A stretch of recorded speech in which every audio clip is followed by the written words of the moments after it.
Welcome to the Bridge Christian Fellowship podcast. My name is Reese. I am your co-host. I'm here with your other co-host, Nick. Hey, man. And we are here for the final episode of season 1. And this episode will come out decently after the last episode we recorded. It's been a few weeks. It's been a crazy fast, I would say maybe month and a half, 2 months at the Bridge Christian Fellowship. Nick had just come back in the last episode that we had when we recorded with Lily, and you had just had a baby, and I'm coming into this episode, and we just had our baby. Oh, yeah. and welcomed in our third child, our second son, Matthew, into the world. Anyways, it's been a good little break from the podcast, and yeah, we are good. It's good to be back. And this is our final episode of this first season. It's been a little irregular when episodes come out. That's because this has been a learning experience for us as we have been jumping on the mic, hitting the record button, having just impromptu conversations and capturing them for our church to listen back to.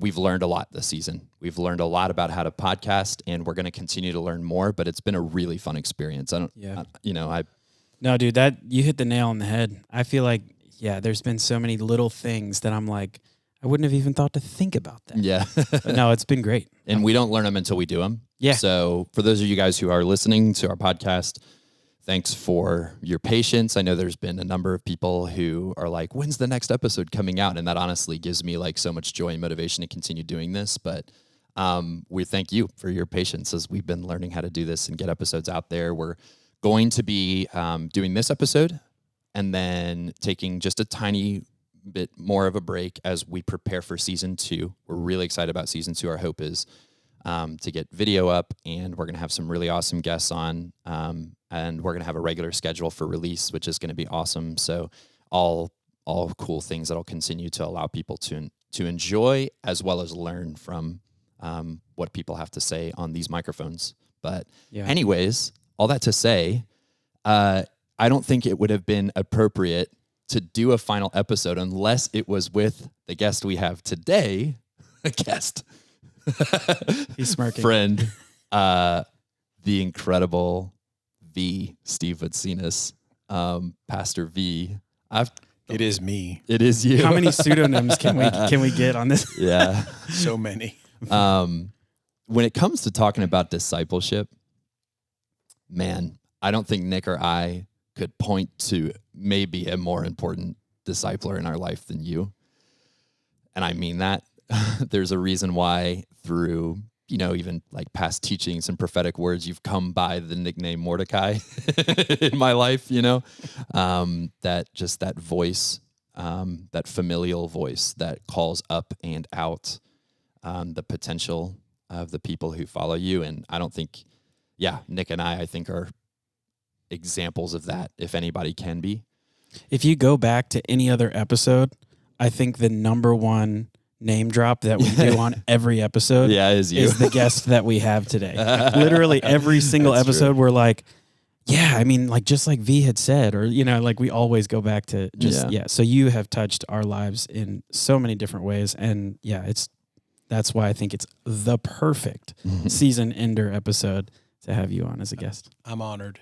Well, I really am. we've been using this first experimental season, if you will, to just talk about the process of discipleship. Like, what is it? Why is it so important? Why is it neglected or even poorly executed, especially in the evangelical church in the West?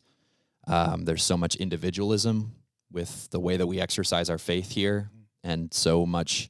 I mean, even before the podcast, we were talking about just the importance of a believer understanding the essential aspect of community when it comes to growing their faith with Jesus. And so we've had an anchor verse for the entire season, and it's Hebrews chapter 10. And I'm gonna change over. I have the ESV up, but I'm gonna change over to the NLT. And the NLT says, "Let us hold tightly." This is Hebrews 10, verse 23. "Let us hold tightly without wavering to the hope we affirm, for God can be trusted to keep his promise. Let us think of ways to motivate one another to acts of love and good works. And let us not neglect our meeting together as some people do, but encourage one another, especially now that the day of his return is drawing near. You know, our discipleship model here at the church is this idea that disciples are people who cultivate the life of Jesus in others. True discipleship looks like being discipled and discipling simultaneously.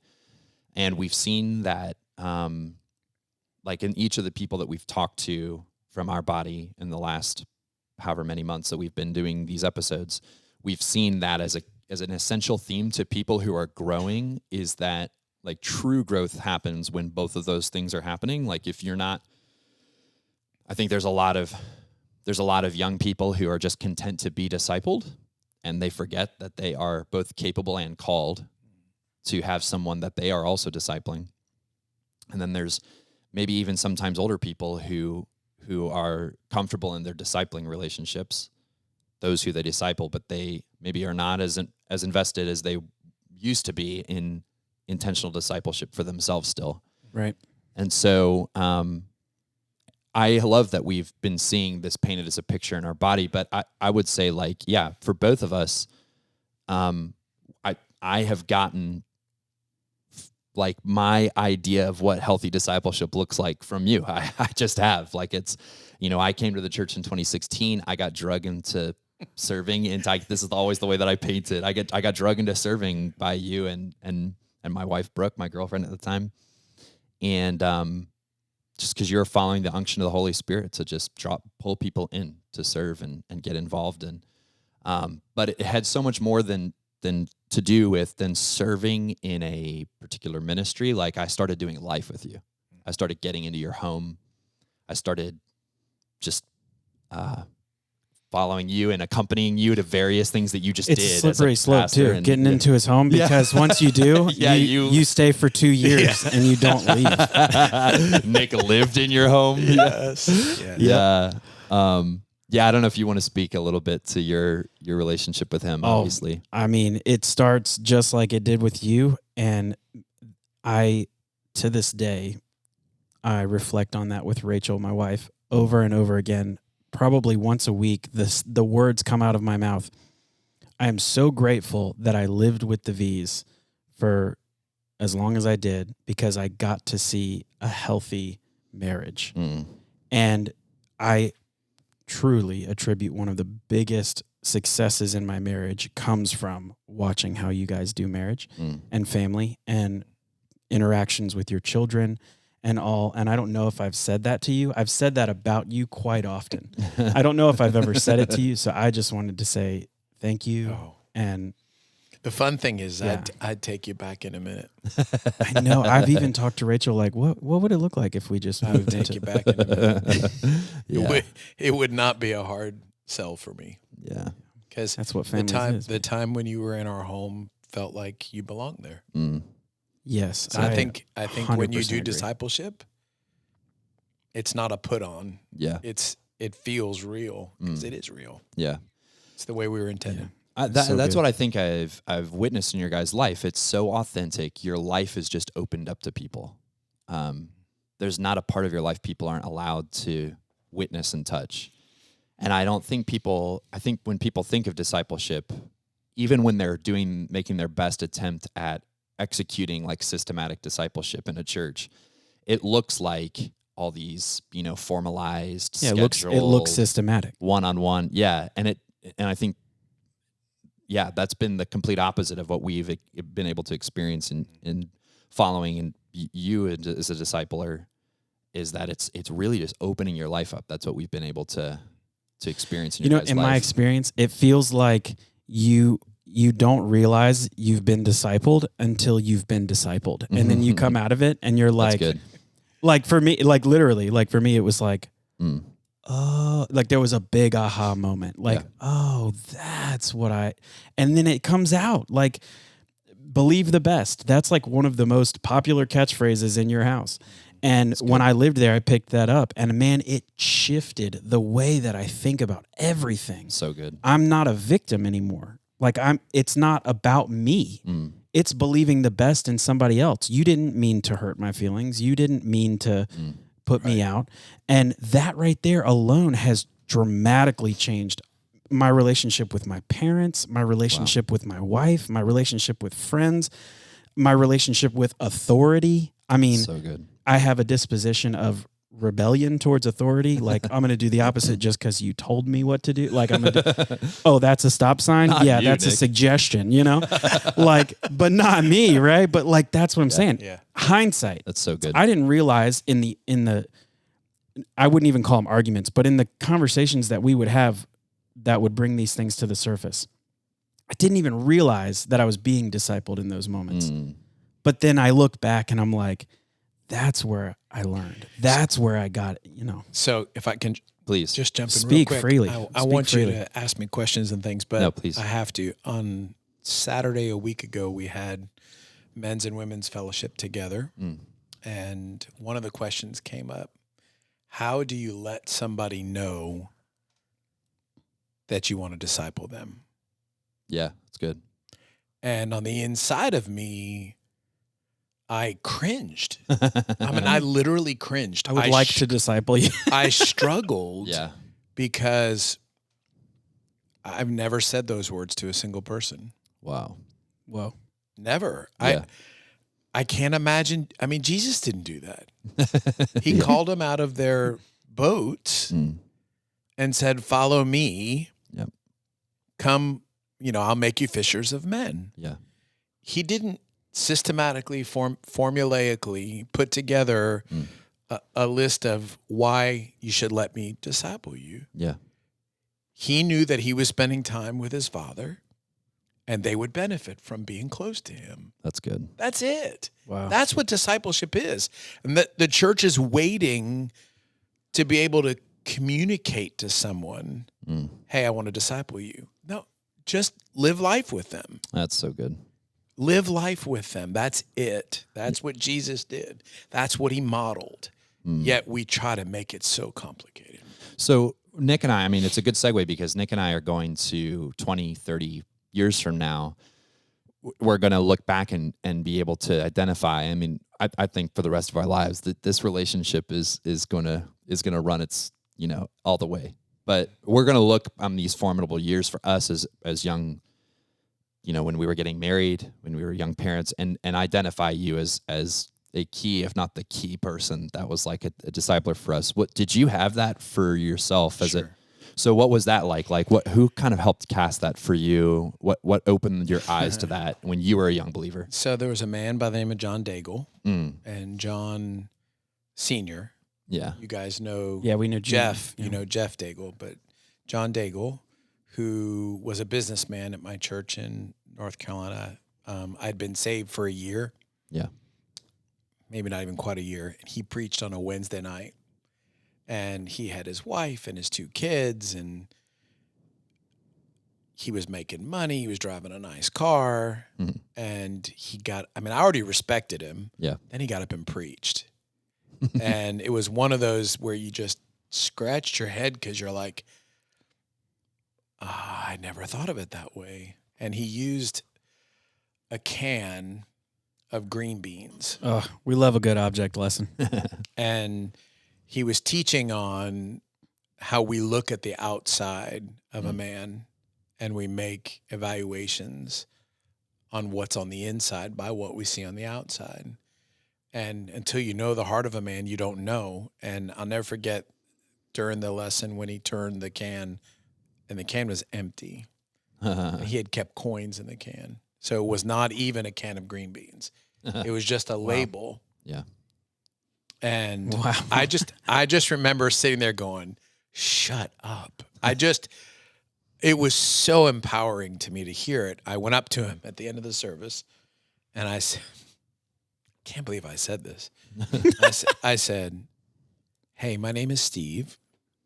I don't know if you know who I am. I play violin in the worship team, but I kind of want to be you when I grow up.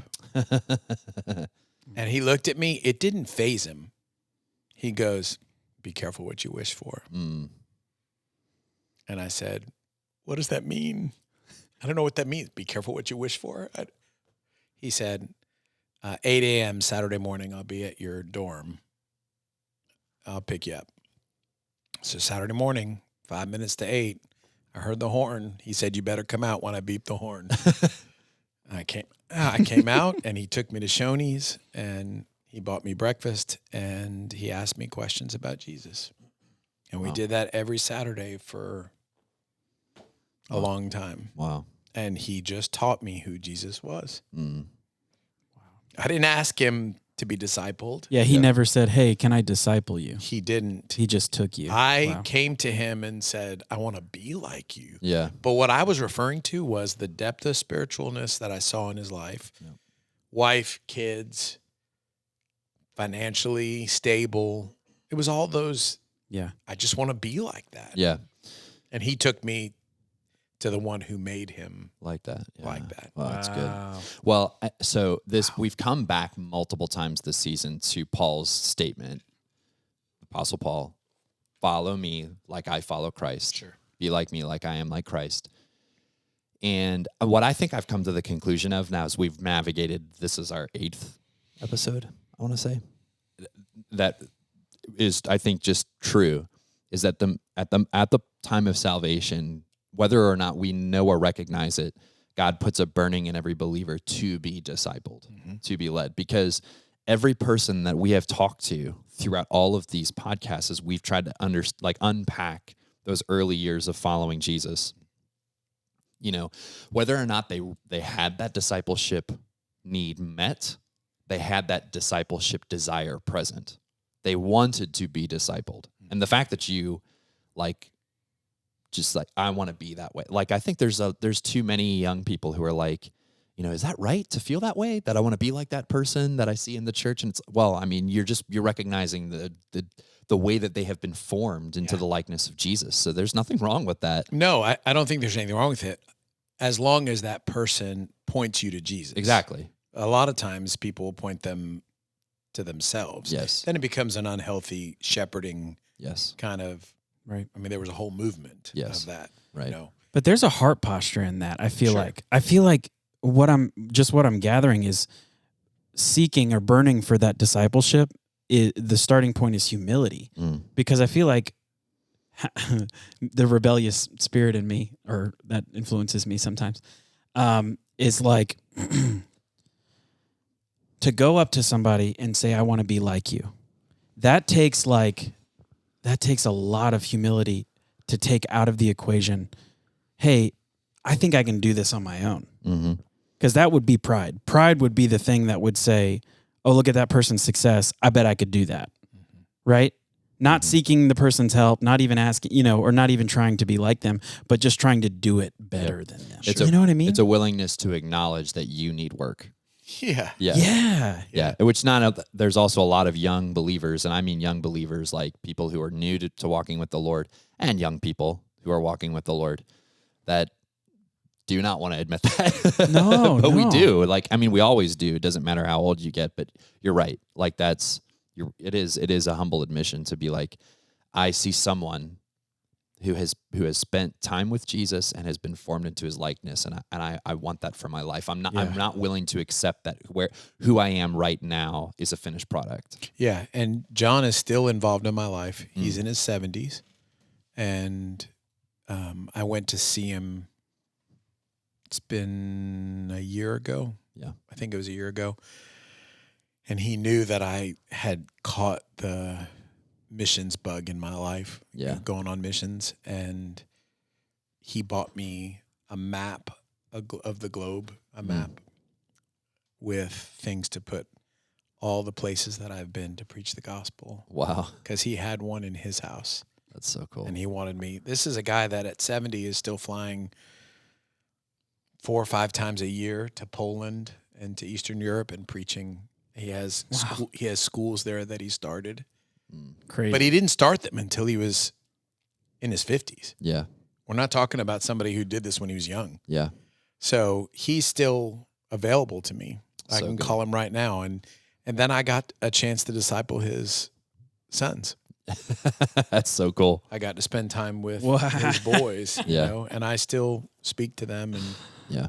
so That's crazy. yeah, man. it's really, it's a cycle. It's like a circle of life, you know, kind of thing. When you disciple and you mentor and you spend time in people's lives, people do it with your kids, you know, and then it's cool. It's very cool. You have yourself been discipling, mentoring for a long time as well. Like what is it that has become the most important to you in discipling relationships? Like what are you know, when you're kind of cutting to the chase with somebody and you're looking for, you know, I'm not even sure that you even have to actively look for people to disciple. I feel there's just always people like, you know, but I see when there's someone who kind of comes across your life that you're like, like it was easier when I was a youth pastor because I kind of had a voice in people's lives. So now it's a little bit more challenging. But as a teacher, and I mean, people come across my path all the time, and the Lord usually lets me know. I spoke with a girl on the way here that she told me on my porch last Saturday that she has a relationship. She looked me right in the eyes and said, I have a relationship with Jesus because you loved me to him. wow. She said those words to me, and I just sat there, and some people think that would like puff you up. Yeah. It took me down several notches. Wow. Her parents have been through a horrible divorce. The mom blames the girl, tells her she's a bad child, and she was 15 years old. Oh my gosh. I walked her across the field she was on the homecoming court. Her dad had left, and I got a chance to be that person for her at that time that she needed. And today she had I probably shouldn't go into all this detail, but she had a confrontation with her mother, and she came and before she met with her and said to me, I need your help to do this. So I've been calling her and asking her. And so I told her how proud I was. I called her on the way here, and one of our other friends was with her, and the girl said, okay, I want some porch time. So now it's becoming a thing. It's becoming a thing with 20. Stay tuned for season 2, Porch Time with V. Yeah, it's become a place where, you know, or an opportunity to be able to just listen. Okay, so I want to talk to the older folks that don't realize they have something to give. Here we go. So the Lord kind of likened it for me. My first year teaching, 1989, a long time ago, I made $17,000 a year teaching at 9 schools.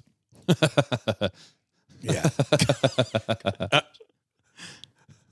Just for think all about of those who see your parents' success, just remember. So I taught hard and was very involved, but during that time, I didn't have 2 nickels to rub together. We literally, by the grace of God and help from family, lived. Yeah. Right? I mean, I didn't make a lot. Sandy made $12,000 a year. So together we were at $29,000, which was below the poverty level.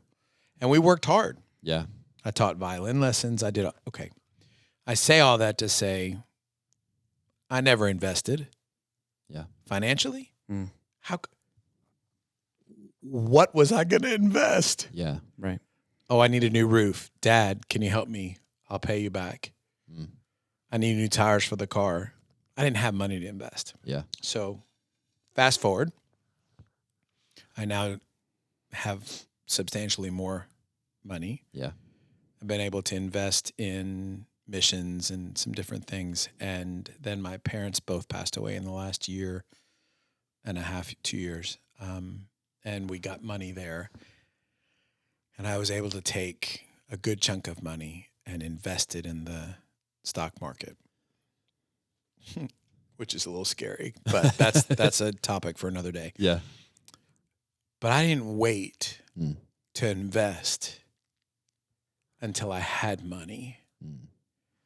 I invested in other ways. I tithed. I did everything I could to be a giver. We had people in our house always. Yeah. We had people living with us always.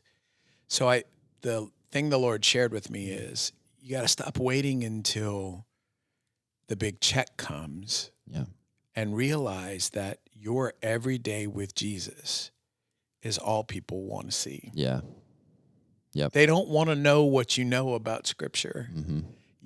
I think so many people my age are afraid to live life with people because they might say, "What do you think about, Hebrews 10?"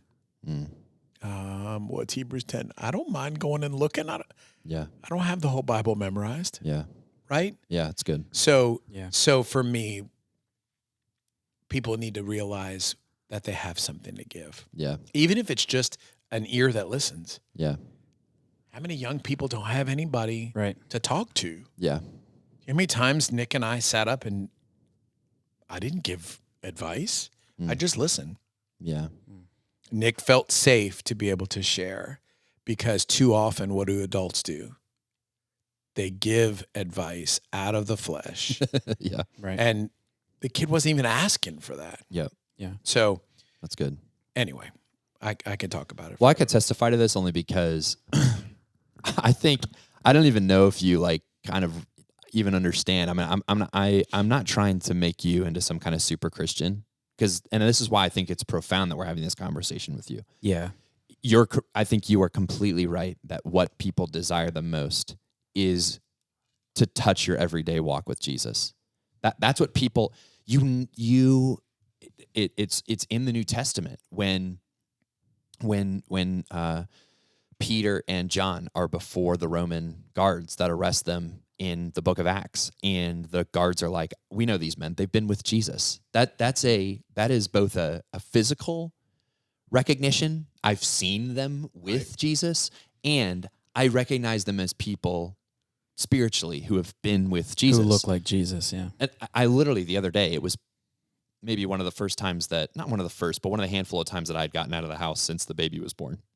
And I went through the drive-through at Chick-fil-A and saw your car in the parking lot and ran inside. I went through the drive-through and came back into the parking lot just to come inside and say hello. And I kid you not, and this is not a superpower. I left after just giving you and Sandy a hug and saying hi, and went out, and I had this conscious thought. I'm not making this up. I want to be more like Jesus today. Just because I went in and I gave two people who walk with Jesus a hug that I love and have a relationship with, and I got to interact and commune for a few seconds with people who had been with Jesus. And there's just something profound that no one has to be a superhero to pass that on. No one has to be a superhero Christian to have that kind of effect on someone else. And there's a number of people in our church. Every time I'm with Steve and Katie Morgan, every time I'm with Bob and April Horton, every time I'm like, I want to be more like Jesus today. It's a thing that our spirit bears witness with spirit, and people don't realize that the power that you can turn up when you are intentional about letting people be around you. You know what I'm saying? Because there's plenty of people who I just think inadvertently will, they walk with the Lord, but they just don't realize that if I actually intentionally open my life up to people, not I want to disciple you, but just do life with me. Come have dinner at my home. Hey, come hang out with me on the golf course. Come, help me do yard work. I don't know. Come help you do yard work. That's where the discipleship takes place, and that's where we pass on, so we impart to one another. Yeah. Honestly, all too grace. often when I hear somebody ask me to use one of my skills, my physical labor skills, I'm like, oh, golly, can I get away from this? Yeah. Can I just do something else? And then inevitably, every time I've said yes, I always leave those experiences or interactions with after doing the hard work, Yep. I always leave there going, man, I took away like casual conversation that is like stuck with me now, you know? Like they were just like, hey, come paint my bathroom for me. And then I did, but then we sit down and we talk like, oh yeah, and then so-and-so. And it just like, you don't realize, but you're making opportunity. Mm-hmm. You know, do the hard thing because the opportunity that comes with that is discipleship. Yeah. Yep. And it's just like, man. Do you know who I feel like that with? Mm. Mark and Mary Dyer. Yeah. Yeah. When I'm around Mary, Mark too, but Mary, I'm easily I fixate on Jesus. Yes. Yeah. That's not a coincidence. No, it's not a coincidence. Her walk is evident. She prayed for me on Sunday morning. Both of them are. I was feeling a little bit anxious about going to Greece. You know, going so far away during this time of dropping bombs and you know all the stuff that's going on in the world. I was feeling a little bit anxious, and she prayed. I didn't tell her. She just said, "Can I pray for your trip?" I'm like, "Yeah." She's one of those people that if I needed prayer for something, I'd go to her. I'd go to Mark.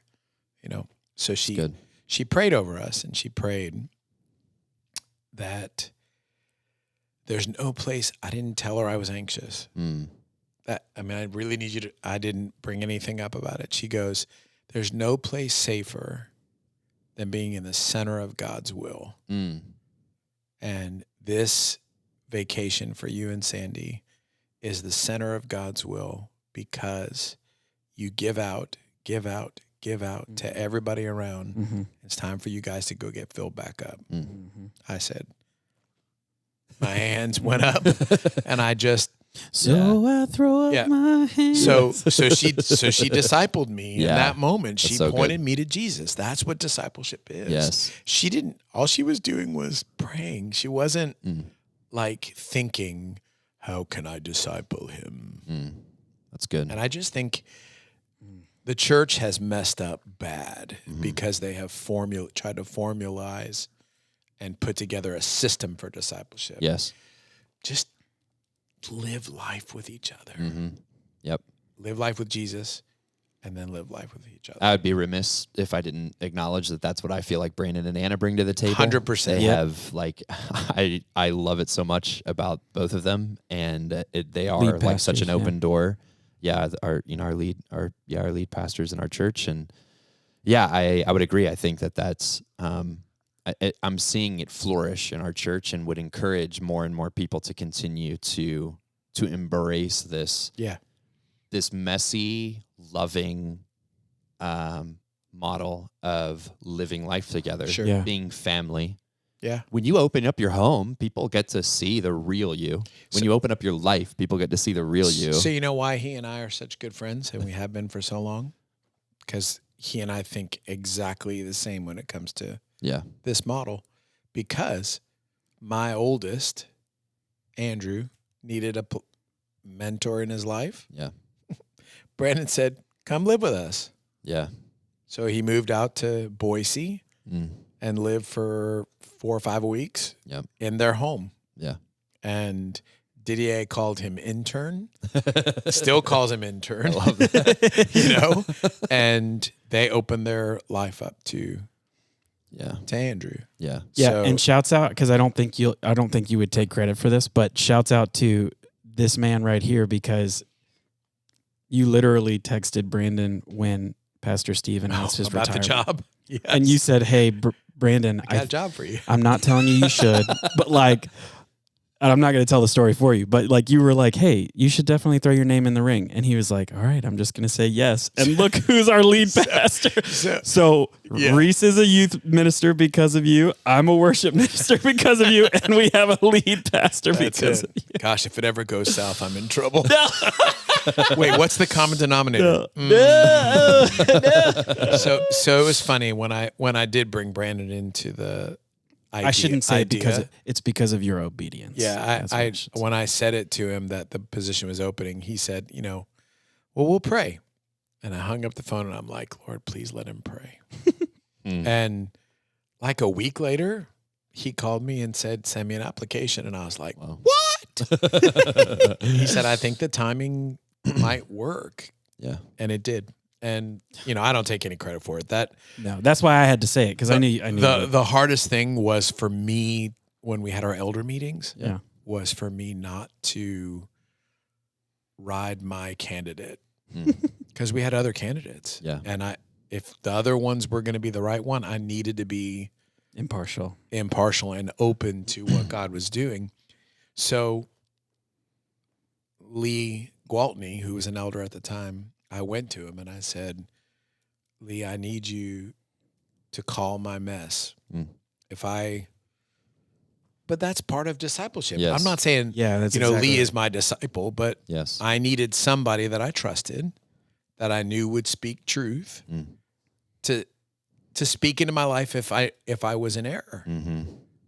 But like you said earlier, and I struggle with humility like the rest, but I felt very uncomfortable having a candidate that I supported so hard. Right. So I had to be humble and ask somebody to keep you in check. Keep me in check. That fits right in line with what our entire mission statement is when we're talking about like pushing each other and calling each other into the likeness of Jesus. It is cultivating the life of Jesus in others. It's being willing to have someone else who loves you and knows you in your life go, that is of Jesus and that is not.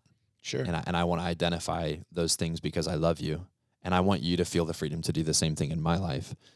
And it's probably the most uncomfortable thing to do the first time. And then as you get more comfortable in relationship with one another, it becomes easier. And the church, I don't think, realizes that sometimes is, hey, this gets easier. Participating in each other's sanctification, it does become a process we actually love and embrace and are sad when it's not there. But so many people are afraid to step into it for the first time. I think, I think so many people are afraid to do what is, I think, a calling card for you in discipleship, which is to just be willing to call things out in people. I mean, Brooke and I didn't see ourselves as youth pastors, youth ministers. We didn't see ourselves as that. We didn't, and until you and Sandy said something. I didn't see myself as a youth volunteer until you said something. But then now I'm starting to see myself. I'm starting to give myself the permission to exercise that in the people I'm discipling. Heck yeah. We just had this conversation with Lily, a few weeks ago when we did the podcast with her, when Noelle Lowe and Noah, and they moved and Noelle was vacating that position as a youth worship leader, the worship director of the youth group. Lily didn't, she had a desire for worship leadership. She had a desire to worship. Her heart is to worship. But I went to her and said, I'm making you the next worship director unless you tell me no. She didn't even know how to play an instrument. Yeah, exactly. She just teaching sang. herself. And so she was in the and she still said, she said yes. Here's a nugget right here. She said yes before she had, call back to what you just said, before she had everything she needed. Yeah. Come on. It's exactly right. And these podcasts are just as much for y'all as it is for me. I hope you know this listening. I'm getting so much right now. Yeah. Well, that's the thing is like it takes those active eyes looking for not just the people, but the potential in people to call them up. And what is it that gives you active eyes to see that in people and then to know when to say, you know what, I see this in you. And you should step into this, I think. So I think you said it earlier when you talked about the head and the body. I don't want to give that away too quick. It's okay. Yeah. So we were having this conversation beforehand, just a revelation I was even having today, that when Jesus became the center of my life, his body had to become the center of my life. Sure. And I think there's a lot of people who church is an auxiliary for them. Right. It is off to the side. It's a fix, which is what you said. It's a thing that kind of keeps them. It's the thing that kind of keeps them on the right path. Sure. As opposed to being the central community of their life. All the other communities of their life flow around it. And practically, like in my life, I've started to see all the other communities in my life start to revolve around church. And I'm trying to, I'm constantly trying to drag my brothers to be youth volunteers and people in my workplace to come. Like if he is the head, as the head, becomes the center of my life, as he should, Jesus, Lord of my life, then his body's got to become the center too. Yeah. Sorry. Anyways, that's So the thought there is your hand is then on the pulse of the need. Wow. So if you know what the need That's is, good. then you call people to the need. But the reason why people don't do that is because they don't even recognize the need. They don't know the need. Wow. That's good. You know, I knew that the whole time that I was a youth pastor, I was looking for a replacement. I knew the need. Yeah. When I got hired the second time as the youth pastor, I was told, put your finger in the leak until we can find somebody. Yeah. I don't know how many years later, 8 years later, 10 years. I don't know how many years. But the whole time, I was looking for a replacement, and I was loving ministry. I think that's healthy in ministry, is you should always be looking to replace yourself. Yeah, it's good. Right? So if you're not in tune with what the body is, if it's not the center, then you won't have your hand on the pulse. You won't know what the needs are. And it's also the freedom and the grace to get it wrong, because not trying to say you got it wrong, but there was a time when I was interning with you in youth ministry. I was this church's first intern. Under you. And I thought, and you thought, that you might be that maybe guy. I could be that guy. And then it was evident to you and to you and to me. You actually worship was the calling. And so I think that's an important thing. But to it wasn't say, a mistake. Is that it wasn't a mistake? It was just the willingness to try. See, I think that's another thing that we do is we don't call people out of or up to because what if I'm wrong? Right. Okay. Yeah, tell them. It's all part of the journey. Come on. Yeah. You have many things, anyway. Not to cue you to tell all the things you've messed up. Oh, I've had so many things that I've started and failed in. But those things are the things that I look back and I go, wow, this is what Jesus did in me during that time. That's good. I thought I was supposed to be a senior pastor. So I went to Florida to help plant a church. I was the associate pastor, and that was 4.5 years of hard time. Yeah. But I wouldn't trade it. Right. Because now I'm walking in things because of what I learned then. Yeah. That's what Christianity is. It's a journey. And discipleship is part of that journey. But if nobody's rubbing the edges off you and nobody's causing you to go up higher, it's good. You just stay a baby. Yeah. That's why Paul talks about, are you still desiring the milk of the word? There's babies in the church that they're not letting anybody rub the edges off. Yeah, that's good. You don't think Jesus rubbed the edges off of Peter? It's good, yeah. Right? Yeah, you're so They right. lived hard life together. Yeah. And Get thee behind me, Satan. Yeah. Whoa. I've never had anybody say that to me, at least to my face. Thank you, Jesus. But who knows? And also to the discipler. I mean, I've noticed this with my kids too, like in a very practical way. I was really comfortable when Evie, my first child, my oldest child, was just on milk. And I was like, oh, I know the routine. I know how much in each bottle and I know all that. And then Rachel was like, all right, we need to start introducing solid foods. And I literally felt that in me like, ugh, no, because then I don't know what to give and I don't know how often. And you had to learn something new. And I had to learn something new. And then now I look back on that time after she's like barely drinking milk at all. It's like if she's, if I give it to her, she wants it. But other than that, she's eating everything we eat.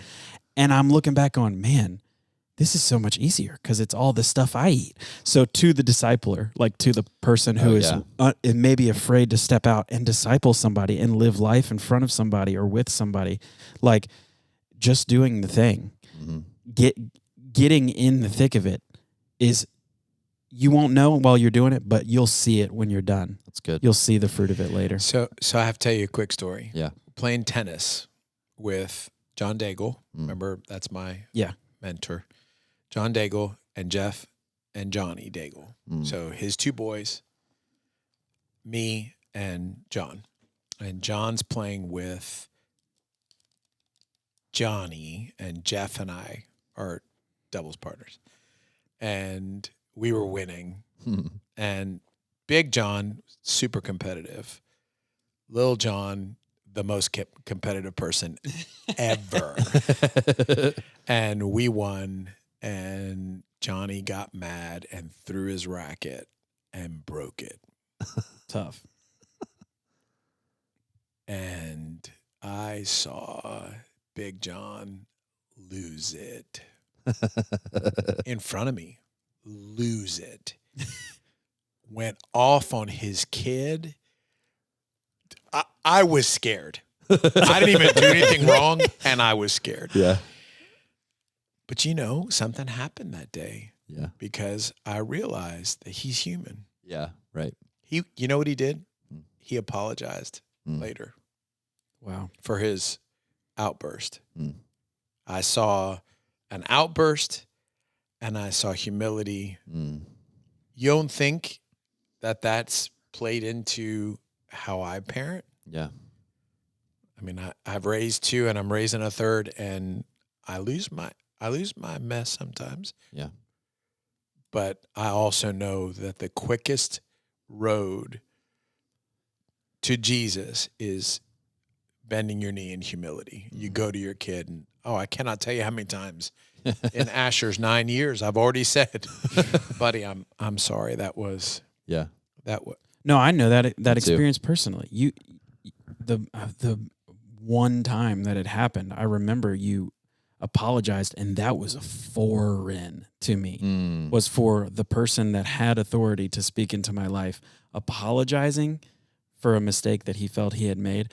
Wow. That was, I was like, gosh, like that's one of those things that has stuck with me. But it's freeing. It's so free. I can look at my wife and be like, hey, I was wrong. Yeah. And she's like, I don't even care because you just were willing to admit it. Like, whoa. Like, that's so game changing. So, and where did I learn that from? I didn't learn that from my dad.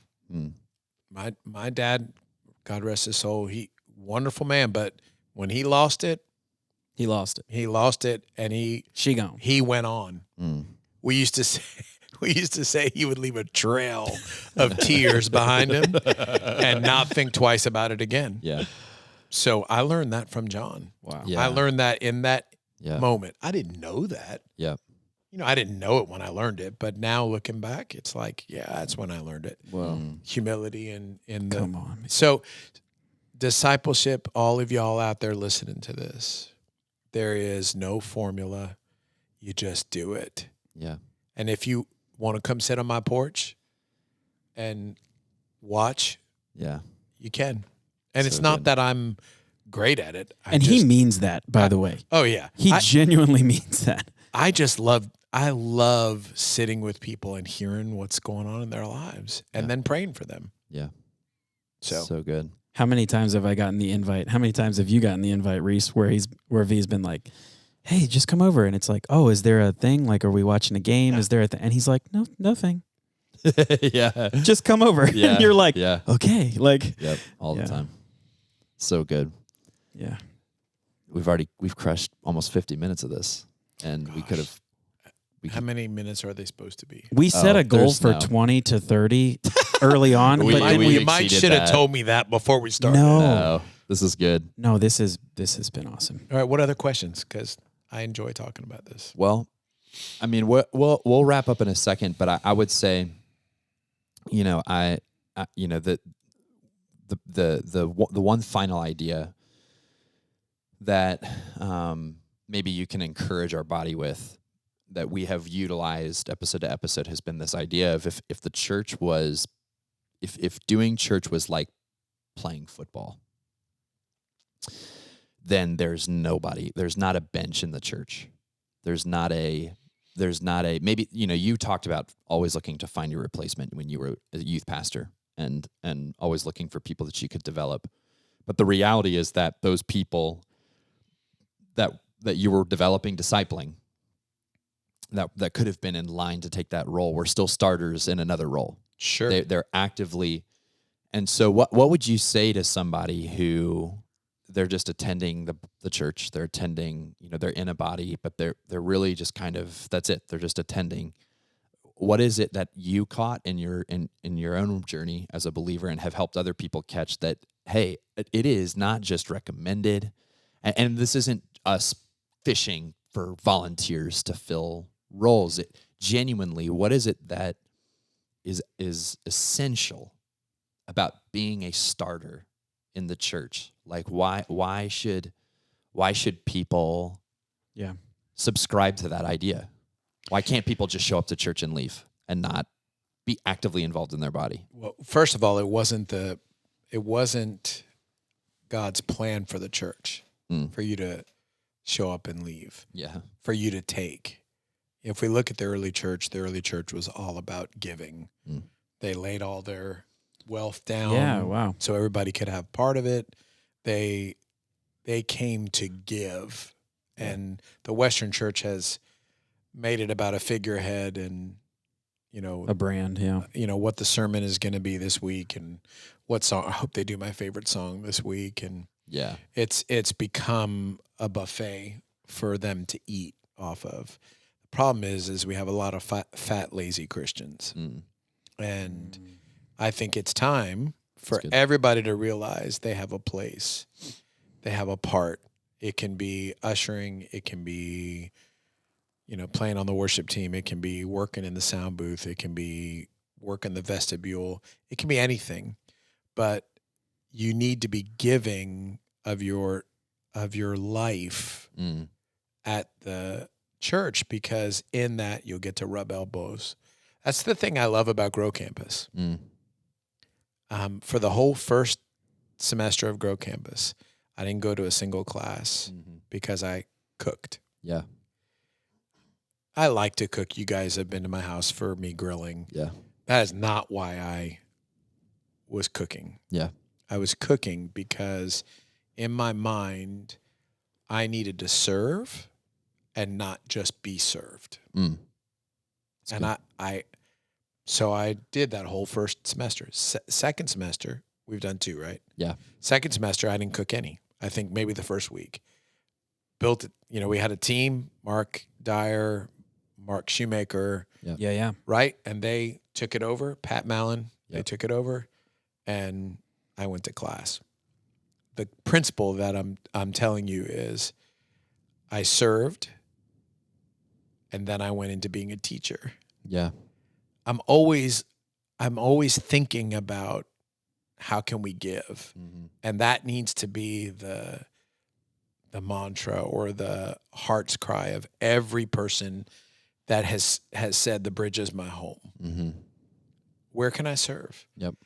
Are we allowed to call people's names? Yeah, we're allowed, course, right? Yeah. So I had a conversation with Leanne Baker. I love Chris and Leanne. I just think they're the coolest people. Amazing. And Leanne, I said to Leanne last Sunday, I said, I know you're already doing one Sunday a month for children's ministry, but I think you and Chris would be great at the connections counter. And she's like, sure. You're going to have to talk to Chris because that's not necessarily Chris's thing. Yeah. But here's the deal. Good. As husband and wife, I think they would be great at it. Yep. Right. So I guess I even do it still. I'm calling people to serve, because I know how healthy it is for them to do it. Yeah. So I just encourage everybody that's listening, find, and then spend time with people that you respect. Take them for coffee. It's good. It doesn't, when you get there and you look at each other and you go, I have no idea why we're here. I just wanted to hang out. Just start talking about what's going on in your life. Yeah. Right? Yeah. That's not complicated. That's good. What I heard, I just kind of heard this phrase as you were saying this, was living water moves. Fresh water is moving. And so to continue to receive living water from the Lord, what you have has to move. It's got to be poured out. And you can't fill a full cup. It's already full. If you want to keep getting filled with the Lord, you have to keep pouring him out. That's a good word. And that's movement. That's essential to the life of the church. Tomorrow morning, the mosquito people are coming to spray my backyard. You know what he asked me? Do you have any stagnant water on your property? Yeah. Why? Because it breeds pests. Yeah. It's good. Stagnant water breeds pests. Come on, brother. It smells. And Listen up, church. It just does not need to be a part of the church. So, again, it's not a cheap ploy to get you to serve in wide door ministry. Yeah. But I don't have enough ushers. Yeah. I need ushers bad. Come on. But I just don't want anybody. I want people that want to be ushers, that want to, there's plenty of places to serve in our church. Yeah. Come on. Come on. Well, this has been good. We, the three of us, I have said in other episodes we could do another hour. The three of us could do another half day. Yeah. we could just go until tomorrow if you want. Yeah. The memory card I would hate to have to out. edit it, though. Yeah. Yeah. Oh, no, that is my job. I know. Yeah. This has been good. This has been a great way to conclude season 1.